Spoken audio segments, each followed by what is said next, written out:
Welcome to exam सहपाठी। आज के इस वीडियो में हम जूनियर के ज्योग्राफी के सिलेबस के क्रम में अगला टॉपिक देख रहे हैं, जो कि भारत का आर्थिक संसाधन पार्ट 2। ठीक है, कल वाले वीडियो में हम लोग पार्ट 1 किए थे, तो आज वाले वीडियो में हम लोग पार्ट 2 देखेंगे। कल के वीडियो में हमने कृषि के बारे में देखा था, आज हम देखेंगे ऊर्जा संसाधनों के बारे में कि ऊर्जा संसाधन जो हैं, भारत के जो आर्थिक संसाधन हैं वो कौन कौन से हैं। तो सबसे पहले हम देखते हैं जल विद्युत ऊर्जा को। तो जल विद्युत ऊर्जा में आप देखिए कि ये एक होता क्या है। ये पहाड़ी और उच्च पठारी क्षेत्रों में जब नदी पर बांध बनाकर पानी को एकत्र किया जाता है और उसके बाद बांध के नीचे जो है हम क्या करते हैं कि बड़े बड़े पावर हाउस बनाते हैं और उस पर जो है बांध से पानी को छोड़ते हैं और उससे बिजली का जो उत्पादन करते हैं टरबाइन घूम के, वो आपका जल विद्युत ऊर्जा जो है वहाँ से उत्पन्न होती है। उसी को जल विद्युत ऊर्जा कहते हैं, जब हम बड़ी बड़ी टरबाइनों पर जो है बांध का पानी गिरा करके विद्युत का उत्पादन करते हैं। ठीक है ना, ये आपका जल विद्युत हो गया। और उसके बाद जो जल विद्युत उत्पादन क्षमता में भारत का जो है विश्व में 5वां स्थान है। ये आपका एकदम लेटेस्ट जो है इंटरनेशनल रिपोर्ट है, तो ये मैंने यहाँ पे शामिल कर दिया कि जल विद्युत उत्पादन क्षमता में भारत का विश्व में कौन सा स्थान है, तो 5वां स्थान है। भारत में प्रथम जल विद्युत संयंत्र की स्थापना कब हुई थी? 1897-98 ईस्वी में। सन इम्पॉर्टेंट नहीं है, आपको इम्पॉर्टेंट है दार्जिलिंग का सिद्रापोंग। ठीक है, ये भी आप याद रखें कि सिद्रापोंग, तो दार्जिलिंग के सिद्रापोंग, और ये दार्जिलिंग है कहाँ पे? पश्चिम बंगाल। तो यहाँ पे इसकी स्थापना की गई थी। ठीक है, तो भारत का प्रथम जल विद्युत संयंत्र दार्जिलिंग, ये सिद्रापोंग में मेनली स्थापना की गई है। तो सिद्रापोंग है कहाँ पे? दार्जिलिंग में। और दार्जिलिंग कहाँ पे? तो वो है पश्चिम बंगाल में। ठीक है ना, तो यहाँ पे इसकी स्थापना की गई थी। तो जल विद्युत शक्ति को सफ़ेद कोयला कहा जाता है। ये वाला पॉइंट आप जरूर याद रखना कि सफ़ेद कोयला किसको कहा जाता है। तो सफ़ेद कोयला किसको बोलते हैं? तो जल विद्युत शक्ति को क्या बोलते हैं? सफ़ेद कोयला। ठीक है, कोयला काला ही होता है आप जानते हैं, लेकिन यह सफ़ेद कोयला है जल विद्युत शक्ति। ठीक है, राष्ट्रीय जल विद्युत निगम NHPC, ठीक है, नेशनल हाइड्रो पावर कारपोरेशन होगा। ठीक है, तो ये आपका राष्ट्रीय जल विद्युत निगम जो है, इसकी स्थापना कब हुई? 1975 में। आपको पता होना चाहिए कि जो राष्ट्रीय तापीय विद्युत निगम है यानी कि NTPC, उसकी भी स्थापना कब हुई थी? तो उसकी स्थापना भी 1975 ईस्वी में ही हुई थी। तो आप इसको भी आप जरूर याद रखेंगे कि राष्ट्रीय जल विद्युत निगम की स्थापना कब हुई, तो ये हुई 1975 में। समुद्री लहरों से विद्युत बनाने का जो भारत का प्रथम संयंत्र है वो कहाँ खोला गया है? तो विजिंगम, केरल में ये इसको जो है खोला गया है। तो समुद्री लहरों से जब बिजली बनाने का जो प्रथम संयंत्र है भारत का, वो केरल में खोला गया है। ठीक है ना, तो ये भी आप एक पॉइंट याद रखेंगे। अब हम कुछ जो है इम्पॉर्टेंट जल विद्युत केंद्रों को देखेंगे, जो कि आपसे पूछ लिया जाता है। आपसे अधिकतर पूछा जाता है कि ये किस नदी पर बने हैं। ठीक है, आपसे ये जगह नहीं पूछी जाती, कभी कभी जगह भी पूछ ली जाती, तो मैंने इसको भी शामिल कर दिया है। तो रिहंद बांध जो है वो रिहंद नदी पर बना है और ये उत्तर प्रदेश के सोनभद्र जिले में है। ठीक है ना, और इसको जो है किस नाम से जाना जाता है, ये इंपॉर्टेंट है आपका। इसे जो है गोविंद वल्लभ पंत सागर परियोजना के नाम से भी जाना जाता है। ठीक है, तो रिहंद जो बांध है जिस पर ये रिहंद नदी में बना है, इसको गोविंद वल्लभ पंत सागर परियोजना के नाम से भी जाना जाता है। और ये एक कृत्रिम झील है। ठीक है, तो कृत्रिम झील है ये। ठीक है, इसको बनाया गया है। ठीक, अब आपका हीराकुंड जो है परियोजना, जल विद्युत परियोजना, ये किस नदी पर है? तो महानदी पर, उड़ीसा में है। शिव समुद्रम जल विद्युत परियोजना, तो ये कावेरी नदी पर, कर्नाटक पे। ये सेकंड है, यानी कि सबसे पहला आपको बताया गया दार्जिलिंग के सिद्रापोंग में बनाया गया था। ठीक है, जल विद्युत। और जो दूसरा बनाया गया था वो था आपका शिव समुद्रम जल विद्युत परियोजना, कावेरी नदी पे। ठीक है ना, तो इसको भी आप याद रखेंगे, ये दूसरा था। उसके बाद नागार्जुन सागर जो है ये कृष्णा नदी पर है। तो तेलंगाना और आंध्र प्रदेश की सीमा पर स्थित है ये नागार्जुन सागर बांध। ठीक है, तो ये बांध बनाए जाते हैं, वहाँ से पानी गिरा के जो है जल विद्युत परियोजनाओं का विद्युत का उत्पादन किया जाता है। तो नागार्जुन सागर आपके कृष्णा नदी पर। भाखड़ा नंगल कहाँ पे है? तो ये सतलज नदी पर है। तो ये जो है पंजाब, हरियाणा और राजस्थान की संयुक्त परियोजना है। पंजाब, हरियाणा, राजस्थान की संयुक्त परियोजना है ये आपकी भाखड़ा नंगल बांध। किस पे है ये है आपके सतलज नदी पर। इडुक्की बांध जो है ये आपके पेरियार नदी पर है। ठीक है ना, पेरियार जो है केरल में है ये इडुक्की बांध। आपसे इडुक्की बांध के बारे में बहुत बार एग्जाम में पूछा गया है, तो आप इसको जरूर याद रखेंगे।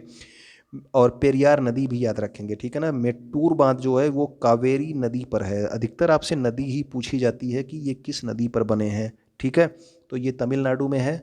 मयूराक्षी आपका मयूराक्षी नदी पर है। झारखंड और पश्चिम बंगाल की ये संयुक्त परियोजना है। बगलिहार जल परियोजना और एक दुलहस्ती जल परियोजना है, ये किस नदी पर है? तो ये चेनाब नदी पर है। ये दोनों अलग अलग हैं, बगलिहार और दुलहस्ती दोनों जो है चेनाब नदी पर बनी थी, तो मैंने एक साथ लिख दिया। ठीक है, तो ये जम्मू कश्मीर में है। उसके अलावा तुलबुल परियोजना कहाँ पे है? तो तुलबुल जो है वो झेलम नदी पर है। तो झेलम भी आपके जम्मू कश्मीर वाले क्षेत्र में है। टिहरी कहाँ पे है? तो टिहरी जो है ये भागीरथी नदी पर है, उत्तराखंड में। टिहरी जो है आप जानते हैं कि उत्तराखंड में है, तो ये भागीरथी नदी पर है। कोयना जो है, कोयना इंपॉर्टेंट है, बहुत बार आपसे एग्जाम्स में पूछा गया है। तो कोयना जो है ये कोयना नदी में है। कहाँ पे? महाराष्ट्र में। ठीक है, तो महाराष्ट्र आप याद रखेंगे। श्रीशैलम आप लोग जानते होंगे, बहुत बार पढ़े होंगे। तो श्रीशैलम जो है ये कृष्णा नदी पर बना है, ये आंध्र प्रदेश में है। तो कृष्णा नदी आप याद रखेंगे, नदी इंपॉर्टेंट है सब में, आप ये जानिए। नाथपा झाकरी सतलज नदी पर है, ये हिमाचल प्रदेश में है। और सरदार सरोवर नर्मदा नदी पर है, ये गुजरात में है। तो ये टिहरी से लेके जो आपके गुजरात तक है, ये मेरे हिसाब से ये ज़्यादा इम्पॉर्टेंट है। इसके ऊपर वाला भी इम्पॉर्टेंट है, वो सब भी पूछे गए हैं, लेकिन ये ज़्यादा पूछने की संभावना है। ठीक है ना? तो नाथपा झाकरी सतलज नदी हिमाचल प्रदेश, सरदार सरोवर नर्मदा नदी गुजरात। ठीक है, तो जल विद्युत परियोजना के बाद अब हम लोग देखेंगे तापीय ऊर्जा परियोजना के बारे में। ठीक है, तो तापीय ऊर्जा में देखते हैं कि भारत में ताप विद्युत उत्पादन के लिए किसका उपयोग किया जाता है। सबसे पहले ये जानेंगे, कोयले का, खनिज तेल का और प्राकृतिक गैस का उपयोग किया जाता है ताप विद्युत उत्पादन के लिए। ठीक है, और जल विद्युत उत्पादन के लिए तो आप जानते हैं कि जल का ही उपयोग किया जा रहा है। राष्ट्रीय ताप विद्युत निगम, अभी आपने वहाँ पे देखा था राष्ट्रीय जल विद्युत निगम, एनएचपीसी था, उसकी स्थापना भी 1975 में हुई थी। और ये आपका एनटीपीसी, आपने बहुत बार एनटीपीसी का नाम सुना होगा। तो राष्ट्रीय ताप विद्युत निगम एनटीपीसी की स्थापना कब हुई? तो ये हुई 1975 ईस्वी में हुई है। ठीक है ना?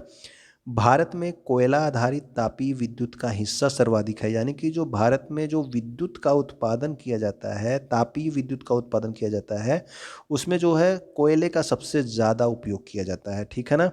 भारत में तापीय शक्ति क्षमता के अनुसार शीर्ष राज्य कौन कौन से हैं? तो वो है आपके महाराष्ट्र, दूसरे नंबर पे गुजरात, फिर उत्तर प्रदेश और पश्चिम बंगाल। यानी कि तापीय शक्ति क्षमता के अनुसार जो सबसे नंबर 1 आपका राज्य है वो है आपका महाराष्ट्र। ठीक है, ये आप ध्यान रखेंगे। आगे आपका है कुछ प्रमुख ताप विद्युत केंद्रों के बारे में। तो कुछ प्रमुख ताप विद्युत केंद्रों के बारे में देख लेते हैं। तो ओबरा जो है आपके उत्तर प्रदेश में ही है, और इसमें जो पूछा जाता है ये किसकी सहायता से बनाया गया था। ठीक है ना? तो ये कई बार पूछा गया है किसकी सहायता से बनाया गया है ओबरा ताप विद्युत केंद्र। तो आप याद रखेंगे रूस की सहायता से। उकाई जो है ताप विद्युत परियोजना कहाँ पे? तो गुजरात में है। परतातु ताप विद्युत परियोजना कहाँ पे है? तो ताप विद्युत परियोजना जो है आपके झारखंड में है। पेंच ताप विद्युत परियोजना, पेंच आपका जो है राष्ट्रीय उद्यान भी है, कि आप जानते हैं महाराष्ट्र में, मध्य प्रदेश में। रामगुंडम आपसे पूछा गया है, तो रामगुंडम कहाँ पे है? ताप विद्युत या फिर सुपर थर्मल पावर स्टेशन, ये आपके तेलंगाना में है। दाभोल जो है ताप विद्युत केंद्र कहाँ पे है? तो दाभोल ताप विद्युत केंद्र आपके महाराष्ट्र में है। ठीक है, तो उड़ान गैस टरबाइन पावर स्टेशन कहाँ पे है? तो महाराष्ट्र में है। तो ये जो है जो उड़ान है ये गैस से चलता है। ठीक है ना? गैस से चलने वाला ये पावर स्टेशन है महाराष्ट्र में। कोरबा ताप विद्युत परियोजना कहाँ पे है? तो कोरबा ताप विद्युत परियोजना आपके छत्तीसगढ़ में है। तो कोरबा भी आपसे पूछा जाता है, कोरबा आपके छत्तीसगढ़ में है। नेवली ताप विद्युत संयंत्र, नेवली ताप विद्युत संयंत्र कहाँ पे है? तमिलनाडु में, और लिग्नाइट कोयले पर आधारित है। जब आपको कोयला पढ़ाया जा रहा था तो उसमें मैंने बताया था कि लिग्नाइट कोयले का जो सबसे ज़्यादा उत्पादन होता है वो कहाँ होता है? तमिलनाडु के नेवली में। ठीक है ना? तो और वहाँ पे जो है ताप विद्युत संयंत्र स्थापित कर दिया गया है, और वो जो है लिग्नाइट कोयले पर ही आधारित है। तो ठीक है, ये दोनों आप जो है मिला के आप पढ़ लेंगे, आपको याद रहेगा कि तमिलनाडु का नेवली क्षेत्र जो है वो लिग्नाइट कोयले के लिए प्रसिद्ध है। ठीक, रायचूर जो है ये कर्नाटक में है, रायचूर ताप विद्युत। उसके बाद उतारन ताप विद्युत कहाँ पे है? गुजरात में। उसके बाद हरदुआगंज जो है ताप विद्युत आपके कहाँ पे है? उत्तर प्रदेश में है। ठीक है ना? ये सभी आपके इंपॉर्टेंट जो है ताप विद्युत परियोजनाएं हो गई। अब देखेंगे हम लोग परमाणु ऊर्जा के बारे में। परमाणु ऊर्जा का जो महत्वपूर्ण स्रोत है वो क्या है? परमाणु ऊर्जा किससे जो है बनेगा? वो यूरेनियम और थोरियम से बनता है। ठीक है ना?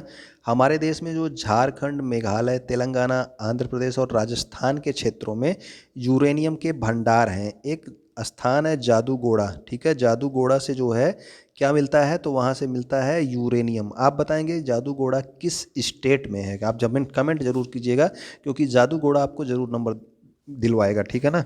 तो जादूगोड़ा जो है किस स्टेट में है, आप जरूर कमेंट करके बताइएगा। वहाँ पे यूरेनियम मिल पाए जाते हैं, ठीक है ना।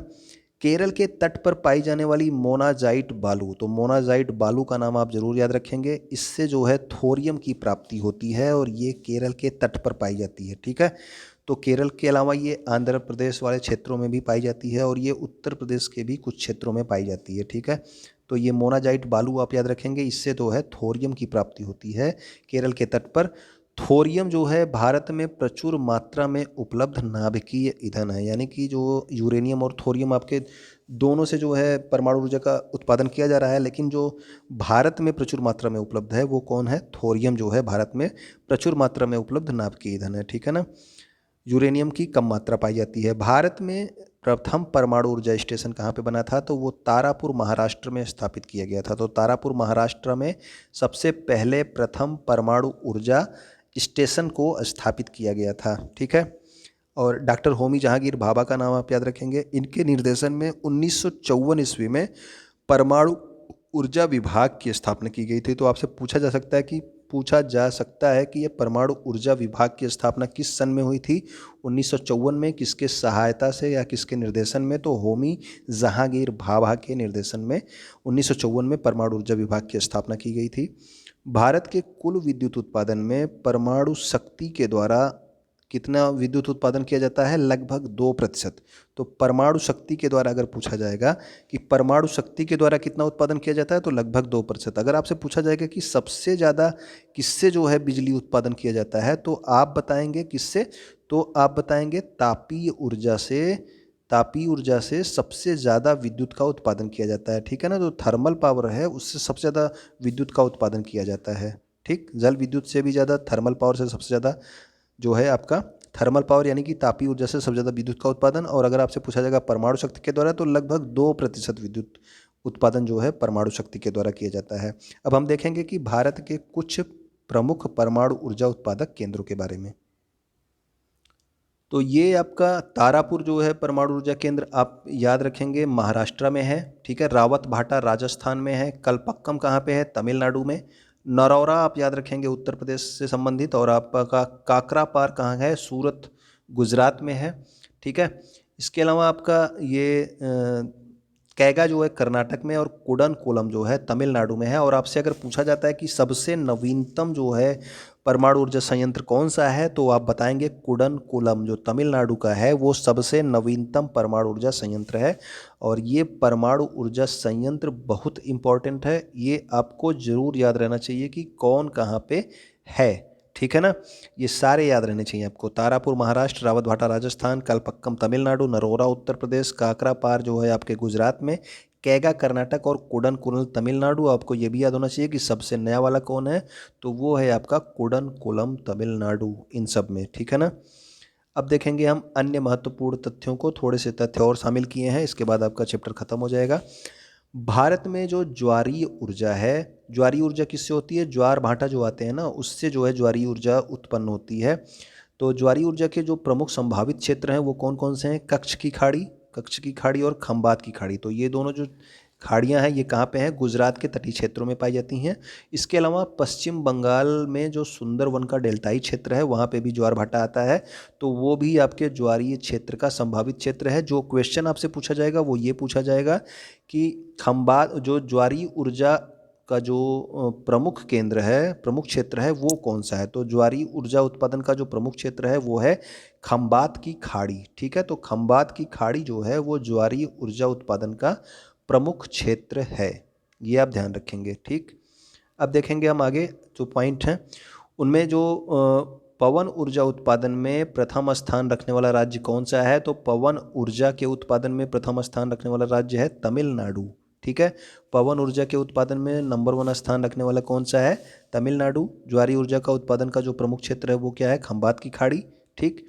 अब देखेंगे कि गुजरात में जो है गुजरात के कच्छ में निर्मित 1100 मेगावाट का एक पवन ऊर्जा इकाई स्थापित की गई है जो कि एशिया में सबसे बड़ी इकाई है।